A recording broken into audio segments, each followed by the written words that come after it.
What happens when you take your favorite plant of all time, the humble potato, and plant it in not one, not two, but 7 different ways to answer the time-honored question, is there a best way to plant potatoes? To set the stage, we picked 7 different methods of growing potatoes, all of them pretty popular methods. The first one was growing them in a 5-gallon bucket, really classic for container growers. Next, growing in a grow bag where we planted 3 potatoes. Then we went into the in-ground methods, starting with the most classic of them all, planting about 6 to 8 inches deep in a trench, spaced about a foot apart, and we planted 5 potatoes. So that's the most classic method you could pretty much do for potatoes.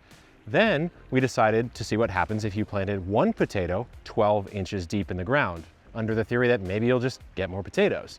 We planted 1 6 inches deep just to see if there's a difference between those two. And then we cut 1 potato in half and planted each half 6 inches deep to see if cutting the potato in half would give you the same amount of potatoes as just planting 1 hole, or maybe more, or maybe less. Then we went to a method that is tried and true and has been for quite some time that Jacques used before to great success, called the Ruth Stout method, where you don't bury the potatoes at all. Instead, you drop them right on the surface of enriched soil and you cover them up with hay and you simply forget about them. A couple caveats here. Number 1, for each method, we didn't use the exact same variety of potatoes, but when comparing like methods, we did use the same variety. So you'll see that. And then we didn't care for them as well as we possibly could have. Some of them got a little bit flooded due to some rain, and some of them got underwatered when we just simply forgot. But here's what we found after just a few weeks. All right, my friends, it's been about 3 weeks since we planted our 7 different potato grow experiment. And let's just take a look at what we have. I'm pretty excited because we've got growth on our trenched line. This would be your classic potato line. So all those are up. And then we have the 2 halves, I believe, was right here. Those are up and they're actually looking pretty good and they're bigger than these. Then we have the one planted very deep, that's coming up. And then we have, I think, the one over there that I planted 6 inches deep. We'll put it up on the screen for you because now my brain is getting jumbled, but those are all up. What I don't see up yet is our Ruth Stout potatoes. So I'm actually going to do something Ruth wouldn't approve of and dig in here. Oh, damage, there's damage. It's still growing though. So this potato has some scratch marks on it. I can't tell if that's from a skunk or maybe a raccoon, but there are some eyes sprouting. There's something coming out. I'm just gonna let it ride. This is an experiment. I can't interfere. I can't tip the scales in any way. But the Ruth Stout potatoes are all very slow, which is a little bit disappointing. And then you've got our container potatoes over here. We've got our grow bag potatoes, which I put 3 in. So 2 of them are up right here, and I'll show you. Now is the perfect time to use this rolling tip. These are our lined grow bags. Keeps the moisture in, but the sunlight, it's a little bit better access if I just roll that down. Now look, if this was up, see these leaves? Watch. Guess what's not getting sun right now?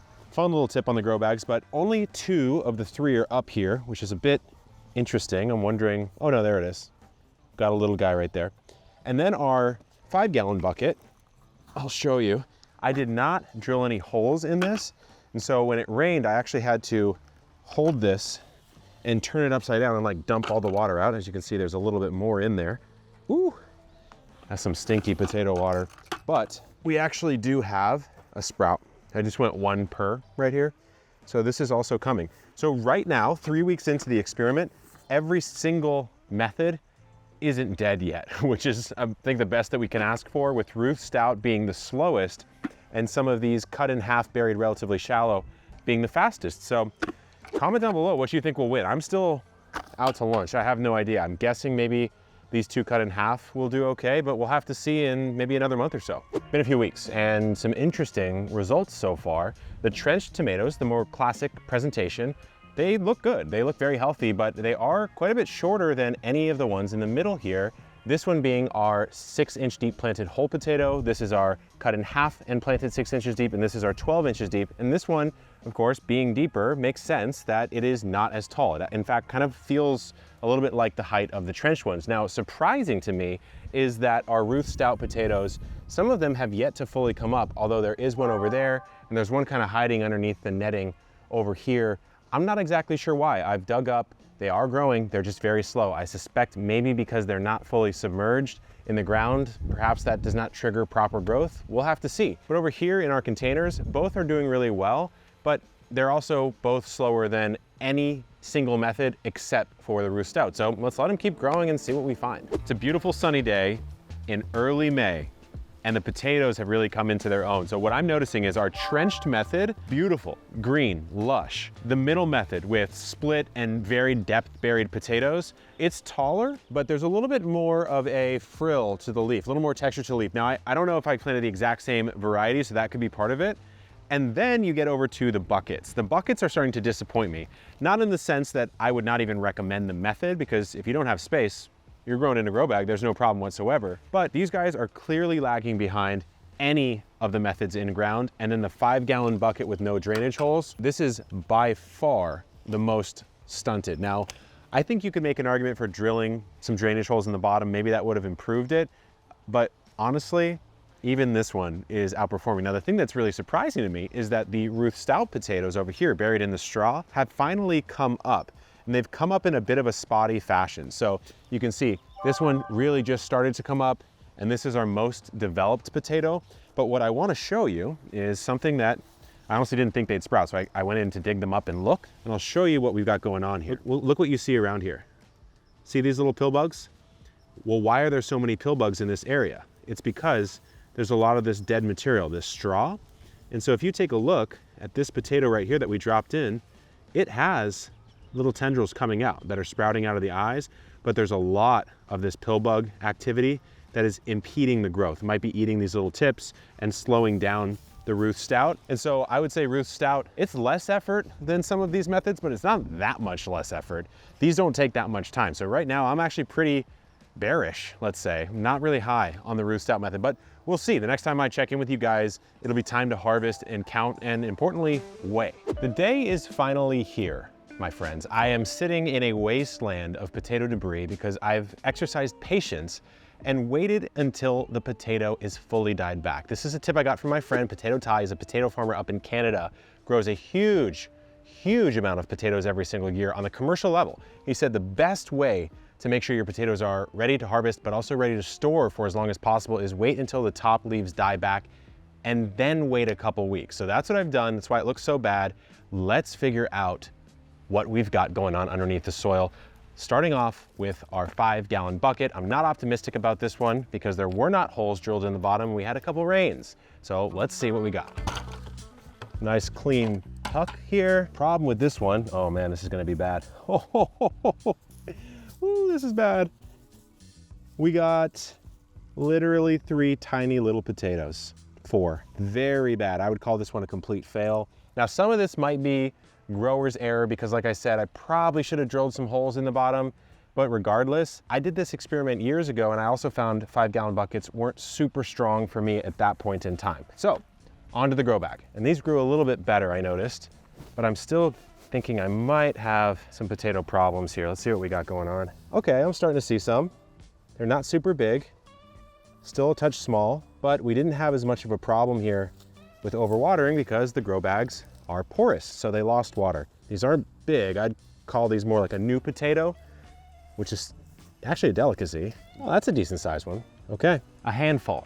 Not great. Now we're on to our Ruth Stout, which is this messy, sloppy piece of straw here. And remember, we didn't bury these. We just covered them up with straw, so I shouldn't have to dig them out too much. So it's hard to see, but here are the dead stems of the first one. So I'm gonna try to kind of bunch this up and just lift and see what I've got. And I do have some potatoes here, not bad, but I'm noticing that they're pretty solarized, like they've been hit by the sun, they're starting to sprout a little bit. That's not great. I noticed also that these were pretty easy for a raccoon or another animal to dig up, and there's a lot of underdeveloped small guys here, so I'm not super pleased, but I am gonna take every single one, even though I would not eat some of these. Okay, I'm starting to see some more here. Wow, there's actually more than I thought. Okay, this is starting to turn out. This is just one potato right here. Overall, I would say not an amazing harvest. Now we're moving on to the middle row, which was a potato planted about 12 inches deep, a potato cut in half, planted 6 inches deep, and a potato planted 6 inches deep. And the idea was, does deeper planting make a difference? Does cutting it in half double the yield? And does planting it normally grow it normally? So we're gonna go pretty deep, coming off about a foot from the core of the plant, which is right there. and giving this a nice shovel. Okay, I'm seeing something I like. So I'm seeing a lot of potatoes. This is on, remember, one potato planted super deep in the soil, never hilled, never hilled. I am running into some rot issues, which could be a result of how long I've kept them in the ground, but I'm also seeing, I don't know what this is. I don't need that near me. So there's a result from one potato planted 12 inches deep, which I am very pleased about. I'll be honest, I was getting a little bit sad and a little bit emotional on the prior harvest. So now we're gonna go into the cut in half one. I'm very excited because who knows, maybe we've multiplied one potato's yield, but it might be hard to beat this guy here.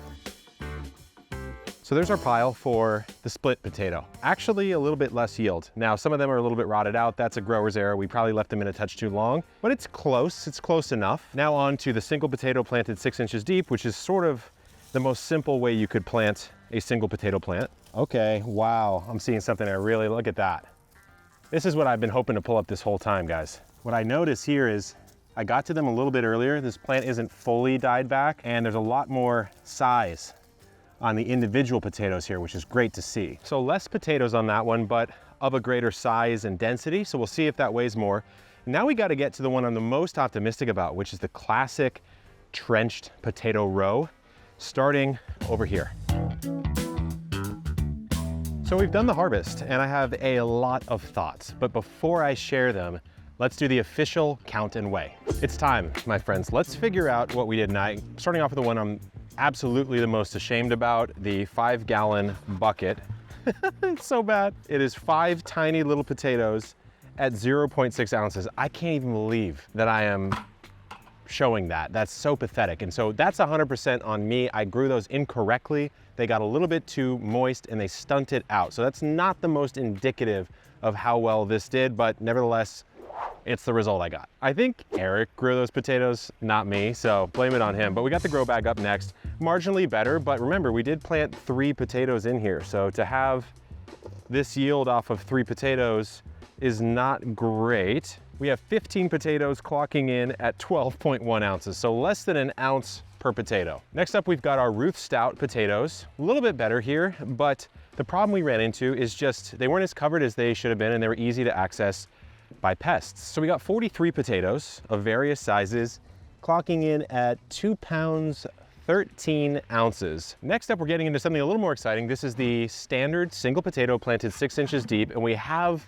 sizable potatoes now, so I'm very happy about that. So this one we got 10 potatoes at 2 pounds, 7.8 ounces. Definitely our best grow yet. Next up, we have the 12-inch deep single potato, which I'm very excited to learn, because to me, it looked like we had less overall problems with this potato, and it seems like we got more overall potatoes. So might be something to be said for planting your potatoes a little deeper than is commonly recommended. So on this one, we have 24 potatoes, far and away the most we've gotten off a single potato planting at 3 pounds, 9.2 ounces. Next up, we have the single potato split in half, planted about 12 inches apart, 6 inches deep. So the whole idea here was to see if we could get more potatoes out of one potato. So let's see. We've got 21 potatoes at 2 pounds, 15.6 ounces. So slightly less than the one that was planted 12 inches deep, but definitely more than the one that was planted 6 inches deep. But of course, some of these varieties are a little different. So next time we'll have to control for varieties, but still pretty interesting. Now the big kahuna, the trenched potatoes. I'm most excited about this one, not only because we kind of saw how many and how good they looked, but this is the classic recommendation on how to grow potatoes. You might hill it, you might not, but either way, that is the way. So let's see what we've got going on here. On 5 trenched potatoes, we got 72 at 11 pounds even. So the trenched potatoes, when you divide it out into the amount of plants, you have over 10 potatoes per plant, over 2 pounds per plant, which is pretty close to the highest amount of poundage per plant, but not the most, because the most is sitting over here with our single potato planted 12 inches deep. Now this gives me a lot of interesting conclusions. So first off, some disclaimers. Yes, this is a very pathetic potato harvest and we should have grown that better. That's on me, and so is the grow bag one. The problem with a 5-gallon bucket is if you don't have drainage, you rot it out and you stunt the growth. That's what happened, my bad. The problem with a grow bag is that it drains very quickly and you need to be very on top of your watering. So some hybrid of these two approaches, if you're growing in containers, would probably do a lot better, and we will have a video coming out on how to maximize those pretty soon here. But let's talk now about the in-ground plantings. First of all, The 6-inch deep buried single potato versus a cut in half one buried 6 inches deep was that was kind of negligible. You got more potatoes, but they were smaller. This, of course, is a different variety, sizable potatoes. I would say if you don't have a lot of potatoes to go around, cutting them in half, letting them heal a bit and planting them is a good way to stretch your potato planting dollar. So nothing wrong with cutting them and planting them. But here's what I find the most interesting. Our trenched potatoes look amazing. We didn't have as much pest problems on them compared to our Ruth Stout method, which has kind of shriveled potatoes because they were exposed to a little bit too much heat, a little bit too much sun. Raccoons, skunks, etc. could dig them up very easily because they weren't buried. And frankly, they just don't look as good and probably thus don't taste as good. So I would personally pick a trenched method over Ruth Stout. But the nuance here is that the 12-inch deep potato produced the most potatoes. I got about 3 pounds, 9 ounces off of one plant here, and over here in the trench world, I got probably about 2¼ pounds per potato. So I'm starting to think, and this is something I've done in years prior, that a classic potato planting method of trenching your potatoes, maybe doing a little bit of hilling, but burying them deeper than 6 inches will help you get a little bit more yield. Why? Because you have more stem area for little stolons to come out and produce more potatoes, and there's more time for that to actually happen. So if you have a long enough season, my conclusion from this experiment, which of course could be improved, I see you in the comments, I know there's things we could have done better here, is to trench your potatoes, plant them a little bit deeper, don't even bother hilling them because you've planted them deeper to prevent that, and you're in a good spot. This was a fun experiment. Guys, if you want to see our full potato playlist, check this video out right here. More potato videos coming soon, and you can even grow a potato from seed, true seed, at botanicalinterest.com, the Clancy potato. Check it out. Good luck in the garden, and keep on growing.